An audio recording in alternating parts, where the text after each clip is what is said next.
Imaginez atteindre l'âge de 40 ans et réaliser que, malgré certaines réalisations, un vide subsiste.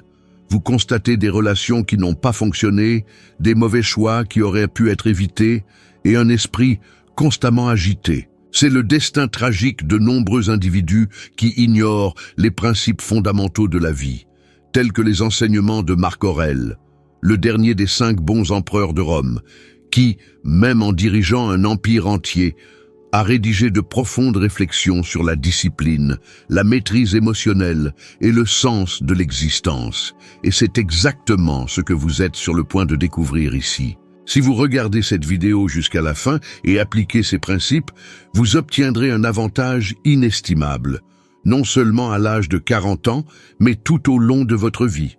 Après tout, comme le disait Marc Aurèle, le bonheur de votre vie dépend de la qualité de vos pensées. Marc Aurèle a écrit un jour « Tu as le pouvoir sur ton esprit, pas sur les événements extérieurs. Réalise cela et tu trouveras la force. » Cette phrase véhicule l'une des vérités les plus importantes pour quiconque, surtout lorsque nous atteignons l'âge de 40 ans. Car c'est précisément à ce stade de la vie que beaucoup se retrouvent étouffés par des problèmes qui, au fond, n'ont jamais vraiment été entre leurs mains. Il est courant de trouver des gens piégés dans des cycles de frustration parce qu'ils investissent de l'énergie dans des choses qu'ils ne peuvent pas changer. L'économie mondiale, les opinions des autres, le comportement d'un patron, voire la manière dont leurs enfants ou amis choisissent de vivre leur propre vie.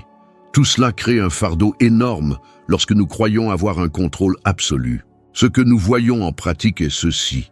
Un homme de 40 ans pourrait passer des nuits blanches à s'inquiéter de la possibilité de perdre son emploi.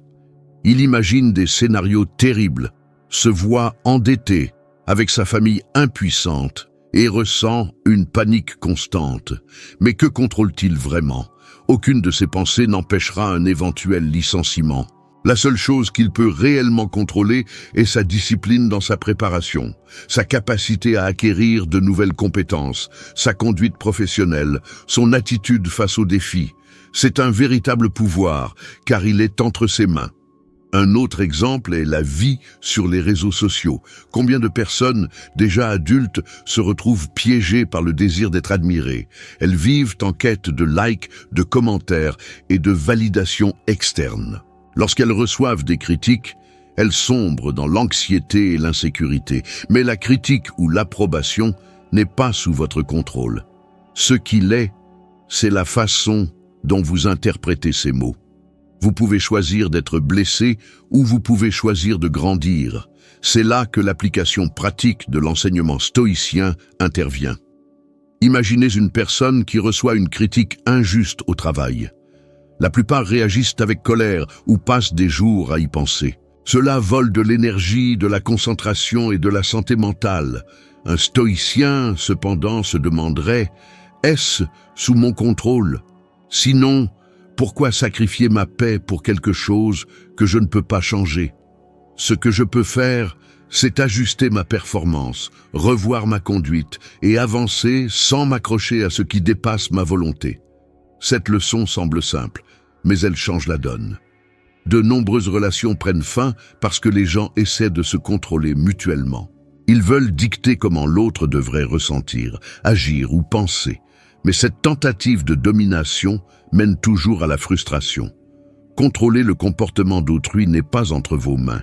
Ce qu'il est, c'est votre patience, votre dialogue, votre choix de rester ou de quitter cette relation.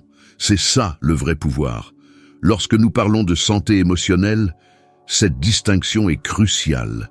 Des études modernes montrent que la plupart des anxiétés sont liées à des situations échappant au contrôle d'une personne. C'est la prédiction de quelque chose qui n'arrivera peut-être jamais. C'est l'attente que les autres agissent d'une certaine manière.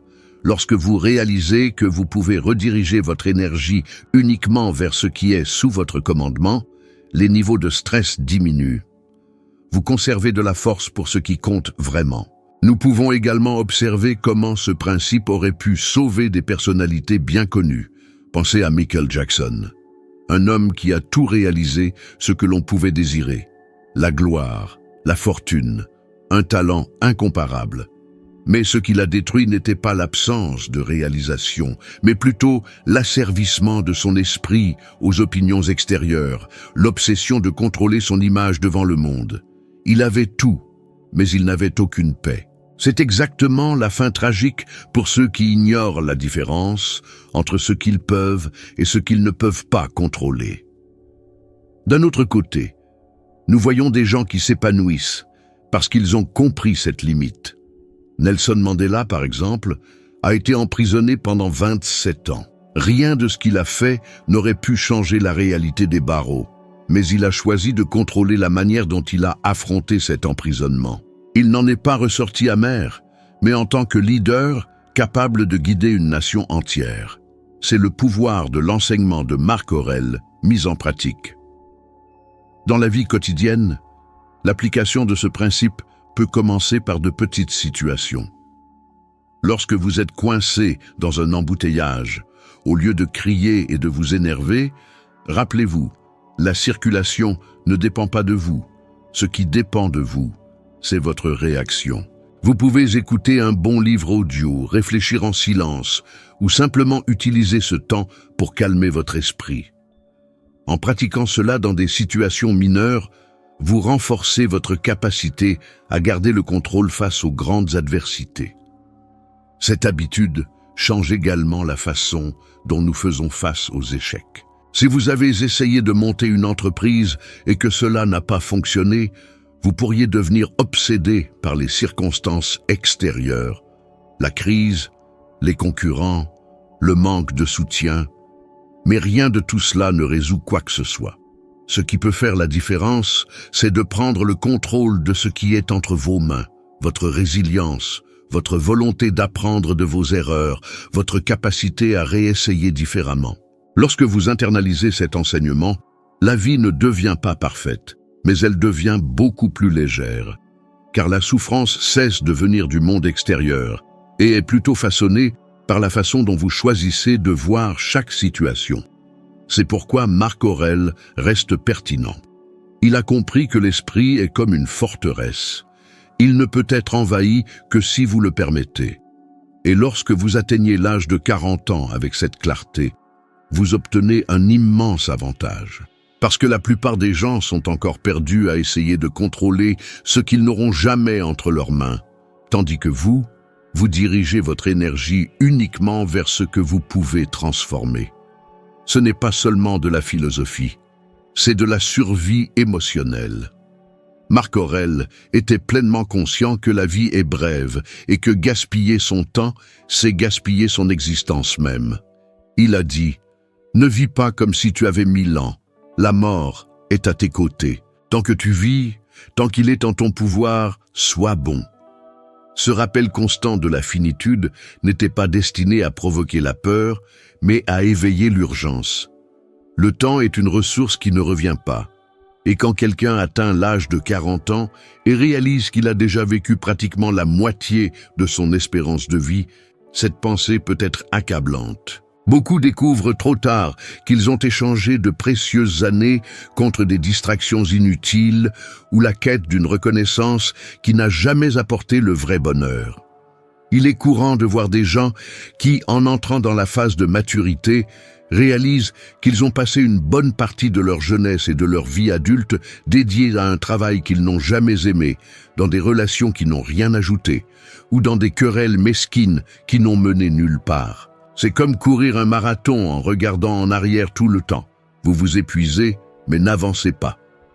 La philosophie stoïcienne propose précisément le contraire.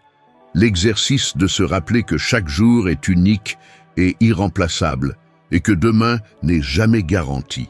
Le monde moderne facilite l'illusion que nous avons amplement de temps.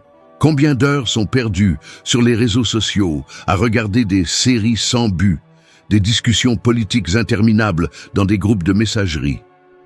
Le cerveau s'habitue à ce faux sentiment d'être occupé, alors qu'en réalité, la vie est gaspillée. Marc Aurèle l'avait compris bien avant l'existence d'Internet ou des smartphones. Il savait que l'ennemi n'est pas seulement la mort, mais la négligence concernant le temps qu'il nous reste. Un exemple clair de quelqu'un qui a découvert la valeur du temps face à la mort fut Steve Jobs. Après avoir reçu un diagnostic de cancer, il a commencé à prendre des décisions avec plus de clarté, éliminant ce qui n'était pas essentiel et ne se consacrant qu'à ce qui comptait vraiment pour lui. Ce changement de mentalité montre ce que Marc avait déjà dit. Lorsque nous nous souvenons que le temps est limité, nous commençons à vivre plus authentiquement. Appliquer cela dans la vie quotidienne peut être plus simple qu'il n'y paraît. Imaginez une personne qui passe 3 heures par jour à faire défiler l'écran de son téléphone. Cela représente plus de 1000 heures par an. Avec ce temps, elle aurait pu apprendre une nouvelle langue, renforcer des liens familiaux ou même démarrer un nouveau projet professionnel. Le problème n'est pas de ne jamais se reposer ou de ne jamais se divertir, mais de ne pas transformer les distractions en mode de vie. Le divertissement peut être sain lorsqu'il est choisi consciemment, mais il devient destructeur lorsqu'il ne sert qu'à reporter des décisions importantes. Il y a aussi un poids émotionnel lié à la façon dont nous utilisons notre temps. Des recherches sur les regrets des personnes en fin de vie montrent que la plupart regrettent non pas ce qu'elles ont fait, mais ce qu'elles n'ont pas fait. Elles n'ont pas passé de temps avec leurs proches, n'ont pas poursuivi un rêve, n'ont pas pris soin de leur propre santé. Cela révèle une dure vérité. Le plus grand regret ne réside pas dans les erreurs, mais dans le gaspillage de ce qui aurait pu être. La pratique stoïcienne suggère qu'au réveil, vous vous souveniez que ce jour pourrait être votre dernier. Cela ne signifie pas vivre dans la paranoïa, mais vivre avec intensité et clarté. Lorsque vous abordez chaque rencontre, chaque conversation, chaque repas comme si c'était l'un de vos derniers, la vie prend une valeur différente. Cette dispute insignifiante avec un ami perd de l'importance. Ce câlin avec un enfant devient plus précieux. Cette opportunité de faire ce que vous aimez n'est plus reportée. Il est frappant de constater à quelle fréquence les gens ne changent que lorsqu'un choc survient, comme une maladie grave, la perte d'un être cher, ou même une crise existentielle dans la quarantaine. C'est à ce moment-là qu'ils réalisent que les années ont passé trop vite et que, rétrospectivement, ils n'ont pas beaucoup de souvenirs précieux. Le stoïcisme nous invite à ne pas attendre une tragédie pour le comprendre, mais à intégrer cette prise de conscience dans notre quotidien dès maintenant. Un exercice pratique qui peut transformer votre relation avec le temps est de noter pendant une semaine comment vous utilisez chaque heure de votre journée. Souvent, le sentiment est qu'il n'y a plus de temps pour rien, mais ce registre révèle un gaspillage silencieux. Une fois que vous avez cette clarté, il est possible de réorganiser les priorités et d'investir l'énergie dans ce qui compte vraiment. Cette habitude peut sembler simple, mais au fil des mois, elle se transforme en un puissant outil de connaissance de soi et de productivité. Et voici le grand tournant. Quand vous comprenez la brièveté de la vie et commencez vraiment à valoriser votre temps, vous vous libérez du besoin de plaire à tout le monde. Car à chaque choix, vous réalisez que ce qui est en jeu, c'est votre temps, pas celui des autres. Vous cessez d'accepter des invitations par simple obligation, d'entretenir des amitiés qui n'ont plus de sens, de gaspiller des heures à essayer d'expliquer votre vie à ceux qui ne veulent pas comprendre. Cette libération est l'un des plus grands avantages pour ceux qui appliquent les principes de Marc Aurèle. Si cette vidéo vous a fait réfléchir jusqu'ici, prenez un instant pour vous abonner à la chaîne et cliquez sur le bouton j'aime. Ce n'est pas qu'un simple geste, c'est un carburant essentiel pour que la chaîne continue de croître et d'apporter plus de réflexions de ce type. C'est ce qui permet au contenu d'atteindre plus de personnes et de transformer encore plus de vies, y compris la vôtre. Lorsque cette prise de conscience est mise en pratique, la vie après 40 ans cesse d'être un fardeau pour devenir une opportunité. Il n'est pas trop tard, car chaque jour est un nouveau début. La clé est d'utiliser le temps avec sagesse, avec détermination et avec présence. Marc Aurèle nous rappelle que bien vivre ne signifie pas vivre longtemps, mais vivre chaque instant comme s'il était unique. Et c'est peut-être le plus grand avantage que quiconque puisse atteindre à l'âge adulte. La clarté que le temps est court et que précisément pour cette raison, il est trop précieux pour être gaspillé. Marc Aurèle a compris que la véritable mesure d'une vie réussie ne résidait pas dans l'accumulation de richesses ou la quête de gloire, mais plutôt dans la pratique de la vertu. Il a dit « La vraie mesure d'un homme est la façon dont il se comporte quand il n'y a rien à gagner ». Cette phrase révèle l'essence de la pensée stoïcienne. Le succès, selon lui, n'est pas quelque chose qui dépend de facteurs externes, mais de la capacité à vivre avec justice, courage, sagesse et équilibre. Le problème est que la plupart des gens, surtout à l'âge adulte, croient encore que le bonheur est synonyme de réalisation matérielle. Cela explique pourquoi tant d'entre eux atteignent la quarantaine avec un CV impressionnant, un compte en banque stable, mais un sentiment de vide que rien ne comble. Les statistiques montrent qu'une partie significative des cas de dépression chez les adultes accomplis est liée précisément à la perception que, malgré avoir atteint presque tout ce qu'ils désiraient, il leur manque un sens à la vie. Cela se produit parce que ne rechercher que des récompenses externes, c'est comme essayer de remplir un seau percé. Cela ne sera jamais suffisant. Des exemples publics illustrent bien cette réalité. Britney Spears, au sommet de sa gloire, était l'une des plus grandes icônes de la musique mondiale, admirée par des millions de personnes. Mais un manque d'équilibre émotionnel et la pression de maintenir une image impeccable ont fait s'effondrer sa vie personnelle sous les feux des projecteurs. C'est un portrait clair de ce dont Marc Aurèle mettait en garde. Si la vertu ne soutient pas l'individu, toute réussite externe devient aussi fragile que du verre. D'un autre côté, il y a des gens qui montrent l'effet inverse. Pensez à quelqu'un comme Keanu Reeves. Il a perdu des membres de sa famille, a affronté des tragédies personnelles et a vécu en dehors des standards attendus pour une star hollywoodienne. Néanmoins, il mène une vie simple et généreuse, admirée précisément pour son comportement éthique et équilibré. Cela transmet l'idée stoïcienne que la vraie valeur ne réside pas dans l'éclat extérieur, mais dans la manière dont on se conduit dans la vie. La pratique de la vertu n'est pas une idée abstraite, mais un choix quotidien. Au travail, par exemple, il est courant d'être tenté de prendre des raccourcis, mentir dans les rapports, médire de collègues, exagérer des réussites pour impressionner. À première vue, cela pourrait sembler apporter des avantages. Mais à long terme, en plus d'éroder sa propre intégrité, cela crée un fardeau d'anxiété et d'insécurité. Lorsque vous choisissez la vertu, même si le résultat immédiat n'est pas le plus brillant, vous construisez une réputation solide et un respect véritable que nulle crise ne peut vous enlever. Un autre domaine où cette leçon est vitale se trouve dans les relations. Combien de personnes entrent dans des mariages ou des amitiés ne cherchant que des avantages, que ce soit le statut, le confort ou la commodité. Mais les relations non guidées par l'honnêteté et la bienveillance se détériorent inévitablement. Marc Aurèle nous a rappelé « Ce qui n'est pas bon pour la ruche n'est pas bon pour l'abeille ». Cela signifie que lorsque nous vivons seulement pour nos propres intérêts, nous détruisons non seulement l'autre personne, mais aussi nous-mêmes. Appliquer la vertu exige du courage, car cela signifie souvent nager à contre-courant.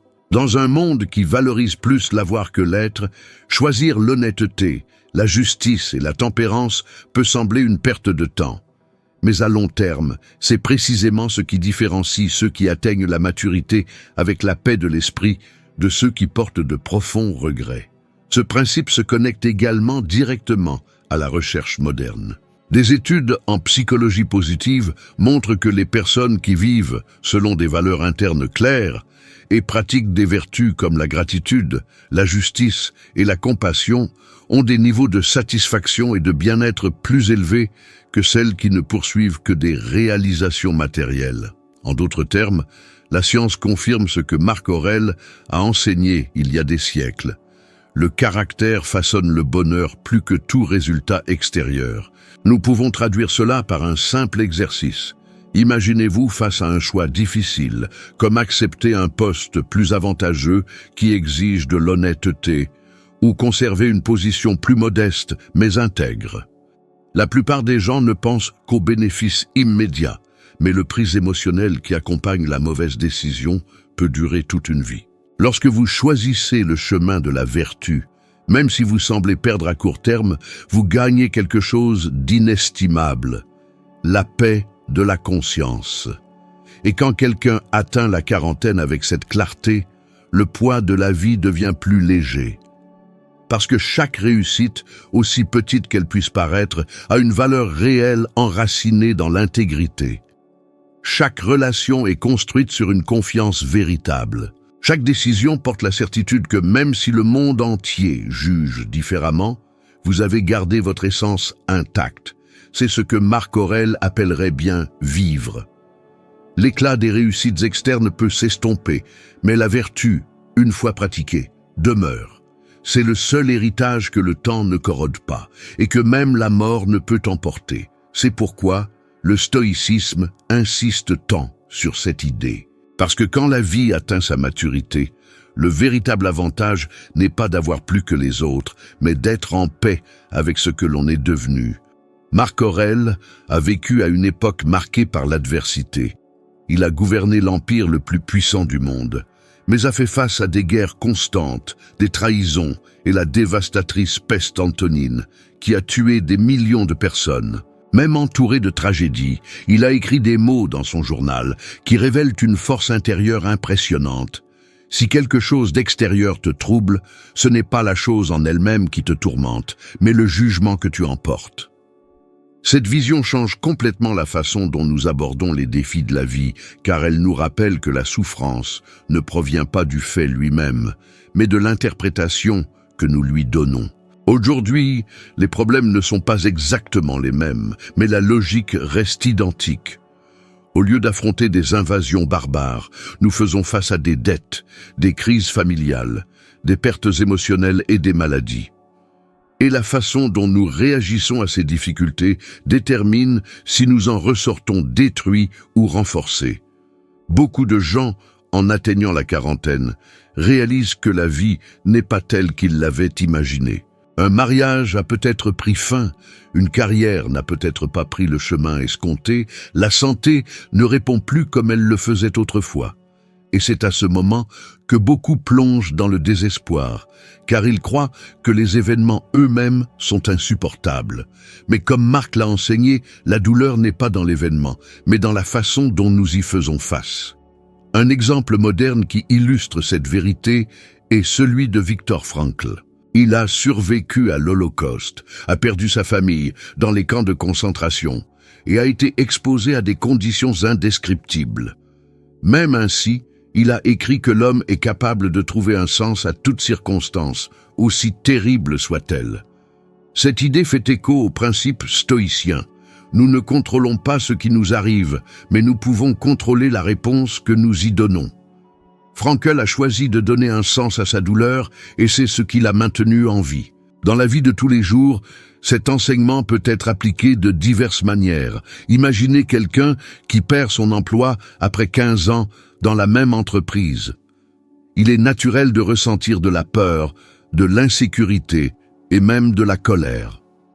La plupart des gens se paralysent à ce moment-là, croyant que leur vie est finie. Mais la vision stoïcienne suggère une autre approche, reconnaître la douleur, mais la transformer en carburant. Cette perte peut devenir une opportunité d'apprendre quelque chose de nouveau, de changer de domaine, de créer une entreprise, ou même de découvrir une vocation qui était jusque-là cachée. La souffrance ne disparaît pas, mais elle se transforme en une force motrice. Un autre exemple se trouve dans les relations personnelles. La fin d'un mariage ou d'une relation de longue durée peut être dévastatrice, surtout pour ceux qui croyaient que c'était une union définitive. Le choc initial apporte souvent une profonde tristesse et souvent un sentiment d'échec. Mais si nous l'examinons sous un autre angle, cette fin peut créer un espace pour la découverte de soi, pour réévaluer des choix, et même pour reconstruire sa vie d'une manière plus mature. La perte cesse d'être une simple destruction et se transforme en un processus d'évolution. Des recherches psychologiques actuelles indiquent que les individus qui parviennent à recadrer leurs adversités font preuve d'une plus grande résilience et de taux de dépression plus faibles. Cette pratique ne consiste pas à ignorer la douleur, mais à la reconnaître et à la transformer en apprentissage. C'est exactement ce que Marc Aurèle fit en écrivant ses méditations.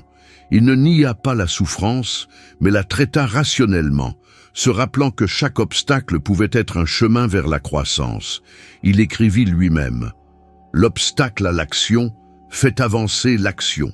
Ce qui se dresse sur le chemin devient le chemin. » Cette pensée est puissante car elle modifie notre approche des problèmes les plus courants. Les embouteillages, les files d'attente interminables, les petits désaccords au travail, tout cela peut être perçu comme un tourment quotidien, mais peut aussi servir d'entraînement à la patience et de pratique du calme. Le secret réside dans la transformation de chaque obstacle en un exercice de discipline mentale. Un exemple public de quelqu'un qui a eu du mal à bien gérer l'adversité est Amy Winehouse. Talentueuse, mondialement reconnue, mais incapable de faire face à ses douleurs internes et externes. Les difficultés sont devenues un fardeau insupportable parce qu'elle ne pouvait pas leur donner un autre sens, et cela a conduit à sa disparition prématurée. Ce contraste montre comment l'approche de la douleur peut déterminer des destins complètement différents. Et c'est précisément ici que le défi stoïcien devient précieux. Pendant les 7 prochains jours, chaque fois qu'un problème surgira, au lieu de vous plaindre, demandez-vous « Qu'est-ce que je peux apprendre de cela ?» Peut-être découvrirez-vous qu'une critique injuste peut être un entraînement à la résilience, qu'une file d'attente peut être un exercice de patience, qu'une perte financière peut être un appel à repenser vos habitudes et vos choix. Cette pratique, lorsqu'elle est répétée, non seulement transforme votre manière d'aborder les petits problèmes, mais renforce également votre esprit pour affronter les grandes tempêtes de la vie. Atteindre l'âge de 40 ans avec cet état d'esprit est un avantage immense, car contrairement à ceux qui s'effondrent face aux difficultés, vous apprenez à voir chaque adversité comme une opportunité de renforcement. Il ne s'agit pas de nier la douleur, mais de l'utiliser comme une brique pour construire une vie plus solide. Marc Aurèle le savait au milieu des guerres et des fléaux, et nous pouvons appliquer ce même principe aujourd'hui dans nos propres batailles. Après tout, les obstacles sont inévitables, mais la souffrance prolongée est un choix. Marc Aurèle mettait constamment en garde contre le danger des passions incontrôlées et des attachements excessifs. Il disait « Plus nous nous accrochons à des choses qui échappent à notre contrôle, plus nous souffrons. » Cette affirmation véhicule une vérité simple mais profonde. La vie devient un champ d'instabilité lorsque nous plaçons notre bonheur dans des choses qui peuvent nous être arrachées à tout moment. Les attachements peuvent prendre de nombreuses formes. Il peut s'agir d'un attachement aux biens matériels, comme une maison de rêve, une voiture de luxe ou un solde bancaire. Il peut s'agir d'un attachement à une image publique, ce besoin de toujours paraître fort, réussi et admiré. Ou il peut s'agir d'un attachement aux personnes, lorsque nous transformons les relations en une sorte de prison émotionnelle. Dans tous ces cas, lorsque ce à quoi nous sommes attachés disparaît ou change, la douleur arrive de manière dévastatrice. La vie moderne nous offre d'innombrables exemples de la façon dont les attachements détruisent. Pensez à Mike Tyson, l'un des plus grands boxeurs de l'histoire. À son apogée, il a atteint la fortune, la gloire et le pouvoir, mais s'est perdu dans ses propres impulsions. L'attachement au plaisir immédiat, au luxe immodéré, au comportement débridé, a transformé ses victoires en défaites personnelles. Il a gagné près de 500 millions d'euros au cours de sa carrière, mais a pratiquement tout perdu. C'est le reflet clair de la façon dont les désirs incontrôlés peuvent ruiner même ceux qui semblent invincibles. Ce principe se manifeste également dans les situations quotidiennes. Une personne qui s'attache trop à son travail, croyant que sa valeur réside uniquement dans sa position ou son statut professionnel, risque de s'effondrer lorsque quelque chose change. Un licenciement, une retraite ou même un simple changement de rôle peuvent se transformer en crise d'identité. Il est courant d'entendre des histoires de personnes qui, ayant perdu la position qu'elles occupaient, ont le sentiment d'avoir perdu leur propre vie. Cela se produit parce que leur identité était entièrement liée à quelque chose d'extérieur. Dans les relations, un attachement excessif peut être tout aussi destructeur. Quand quelqu'un croit ne pouvoir être heureux que si son partenaire est présent et agit exactement comme il le souhaite, cela crée un terreau fertile pour l'insécurité et la dépendance. Au moindre signe de distance, la jalousie, la peur et le désespoir surgissent. L'amour sain se transforme en prison. L'enseignement stoïcien, cependant, montre que la véritable manière d'aimer est de reconnaître que l'autre personne est libre et que votre bonheur ne peut pas dépendre exclusivement d'une seule personne. Et il en va de même pour l'image publique. Dans le monde des médias sociaux, de nombreuses personnes construisent une identité basée sur les likes, les commentaires et les abonnés. Le problème est que cela crée des montagnes russes émotionnelles. Le jour où les chiffres diminuent, la frustration, un sentiment de vide et même des crises d'anxiété s'ensuivent. C'est le résultat de placer sa paix dans quelque chose qui change constamment et qui n'a jamais été sous son contrôle. D'un autre côté, il y a des figures qui démontrent le pouvoir du détachement. Un exemple est J.K. Rowling. Avant de devenir l'une des auteurs les plus réussies au monde, elle a vécu dans des conditions extrêmement difficiles, presque dans la destitution. Au lieu de s'accrocher à l'échec ou à la peur du rejet, elle a utilisé cette situation comme un élan créatif. Quand le succès est arrivé, elle a maintenu une position de simplicité, consciente que la célébrité et l'argent sont éphémères. Cet état d'esprit lui a permis de ne pas être asservie par son propre succès. Appliquer le détachement dans la vie pratique ne signifie pas vivre sans rien, mais apprendre à ne pas devenir esclave de ce que l'on possède ou désire. Une manière simple de commencer est de pratiquer le détachement dans les petites choses. Faites don des vêtements que vous ne portez plus. Lâchez prise sur les objets gardés par simple attachement sentimental. Éteignez votre téléphone pendant les interactions sociales réelles afin de ne pas être lié par le besoin d'approbation numérique.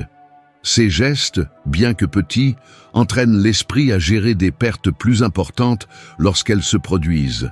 Cet entraînement est important, car les pertes sont inévitables. Tôt ou tard, nous perdrons des personnes que nous aimons, des possessions que nous avons acquises ou des positions que nous occupons. Ceux qui vivent dans l'illusion de pouvoir tout retenir pour toujours souffrent de manière multiplicative. En revanche, ceux qui pratiquent le détachement dès le début apprennent à considérer ces changements comme une partie naturelle de la vie. Marc Aurèle nous invite à réfléchir. Si quelque chose qui ne dépend pas de nous peut nous être enlevé à tout moment, pourquoi y placer la source de notre paix? La vraie liberté surgit lorsque nous pouvons profiter de ce que nous avons sans en dépendre pour notre bonheur. Cet équilibre est ce qui différencie la vie de quelqu'un qui atteint l'âge de 40 ans, enchaîné par des liens invisibles, de la vie de quelqu'un qui trouve la légèreté même au milieu des pertes inévitables. Maîtriser les passions et pratiquer le détachement est l'un des plus grands cadeaux que vous puissiez vous faire. Car en apprenant à lâcher prise sur ce que vous ne pouvez pas contrôler, vous découvrez que vous n'avez jamais manqué de rien. Vous cherchiez simplement au mauvais endroit. C'est à ce moment que la vie cesse d'être une prison mue par des désirs insatiables et devient un chemin de vraie liberté. Marc Aurèle a dit « Le bonheur de votre vie dépend de la qualité de vos pensées ». Cette phrase semble simple, mais elle cache une clé puissante qui peut complètement transformer notre façon d'affronter les défis. À l'âge de 40 ans, de nombreuses personnes se retrouvent piégées dans des cycles de regrets, d'anxiété ou de peur de l'avenir. Il est courant de regarder en arrière et de penser à tout ce qui n'a pas fonctionné, ou de regarder en avant et d'imaginer qu'il est peut-être déjà trop tard pour recommencer. Le résultat est un esprit constamment occupé par ce qui ne peut être changé, et cela prive d'énergie pour vivre le moment présent. L'esprit est comme un champ fertile. Si vous le nourrissez de pensées de pénurie, d'échec et de pessimisme, vous récolterez naturellement l'angoisse, l'insécurité et la démotivation. D'un autre côté, si vous choisissez de nourrir des pensées alignées avec la réalité, avec un but et la gratitude, ce qui fleurit est la sérénité et la clarté. Cette idée n'est pas seulement philosophique, elle est aussi soutenue par la science. Les recherches psychologiques modernes montrent que les personnes qui pratiquent la restructuration cognitive, c'est-à-dire qui apprennent à rediriger leurs pensées, réduisent significativement les symptômes de la dépression et de l'anxiété. En d'autres termes, la façon dont vous interprétez ce qui vous arrive est plus décisive pour votre bonheur que l'événement lui-même. Un exemple pratique. Considérez quelqu'un qui perd son emploi à l'âge de 40 ans. Une personne ayant des pensées négatives pourrait se convaincre que sa vie est finie, qu'elle n'aura plus d'opportunités et que l'échec sera permanent. Cette perspective crée paralysie, peur et désespoir. Une autre personne, face à la même situation, pourrait interpréter l'événement comme une chance de recommencer dans quelque chose de plus aligné avec ses valeurs, ou même de se lancer dans l'entrepreneuriat. L'événement lui-même est le même, la perte de l'emploi. La différence réside dans la lentille à travers laquelle l'esprit voit ce qui s'est passé. De nombreuses personnalités publiques illustrent ces chemins opposés. Robin Williams, l'un des plus grands acteurs et comédiens de sa génération, semblait tout avoir, talent, célébrité et reconnaissance. Cependant, son esprit était rongé par des pensées sombres, le menant à une fin tragique. C'est une illustration poignante de la façon dont même le succès externe ne peut compenser un esprit en guerre avec lui-même. En revanche, Viktor Frankl, survivant d'un camp de concentration nazi, a écrit que, entre le stimulus et la réponse, il y a un espace, et dans cet espace réside le pouvoir de choisir notre réponse, et dans ce choix réside notre liberté et notre croissance. Malgré des circonstances inimaginables, il a choisi de nourrir son esprit avec un but et de l'espoir, donnant naissance à l'une des œuvres les plus influentes du XXe siècle. Dans le monde d'aujourd'hui, maintenir le contrôle de son esprit peut être un défi encore plus grand. L'exposition constante aux nouvelles négatives, aux comparaisons sur les réseaux sociaux et aux pressions professionnelles crée un terreau fertile pour l'anxiété. Il est courant de voir des personnes se lever déjà accablées par des pensées négatives, soucieuses de leurs factures, oppressées par leurs objectifs ou peinant à vivre la vie qu'elles avaient imaginée. Ce fardeau mental affecte non seulement le bien-être, mais aussi la santé physique.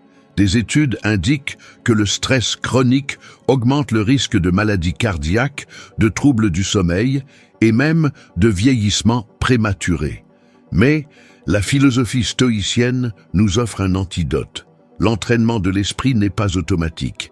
Il exige une discipline quotidienne. Une façon simple de l'appliquer est de commencer la journée avec des questions qui guident vos pensées.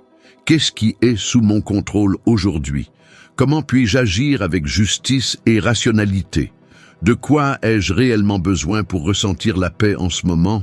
Ces réflexions, même brèves, servent d'ancrage, empêchant l'esprit de se perdre dans des tempêtes imaginaires. Un autre exercice est la pratique de la visualisation négative, une technique largement utilisée par Marc Aurèle. Elle consiste à imaginer brièvement la possibilité de perdre quelque chose que vous appréciez. Cela pourrait être votre emploi, votre santé ou même une relation chère. Ce n'est pas du pessimisme, c'est plutôt une préparation mentale qui atténue l'impact émotionnel si la perte devait se produire et accroît votre appréciation du présent. Lorsque vous comprenez que rien n'est garanti, vous commencez à apprécier plus profondément ce que vous possédez déjà. Voici un défi pratique. Pendant 7 jours, essayez de noter chaque fois qu'une pensée négative surgit dans votre esprit. À côté, écrivez une autre façon d'interpréter la situation, idéalement basée sur ce que vous pouvez contrôler. Au bout d'une semaine, vous réaliserez que bon nombre des soucis qui vous volaient votre paix étaient exagérés ou n'avaient pas de solution immédiate. Cet exercice simple peut déjà ouvrir la voie à un esprit plus léger, plus équilibré.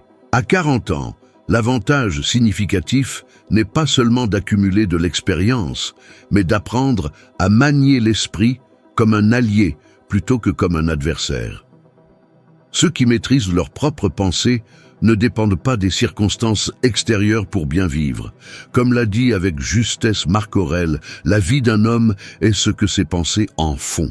Et c'est la clé pour transformer toute situation, aussi difficile qu'elle puisse paraître, en un chemin de croissance et de sérénité. Les principes de Marc Aurèle ne sont pas de simples réflexions philosophiques lointaines, mais des outils pratiques pour naviguer à travers les véritables défis de la vie.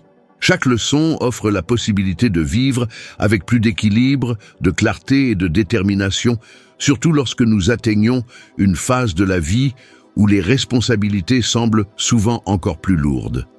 Si ce contenu a résonné en vous, veuillez partager cette vidéo avec une personne spéciale ou quelqu'un qui, selon vous, a besoin d'entendre ces mots. Ce simple geste pourrait être le catalyseur d'une transformation dans leur vie. Merci de m'avoir accompagné jusqu'ici. Continuons ensemble sur ce chemin de croissance et de sagesse, et je me réjouis de vous retrouver dans la prochaine vidéo.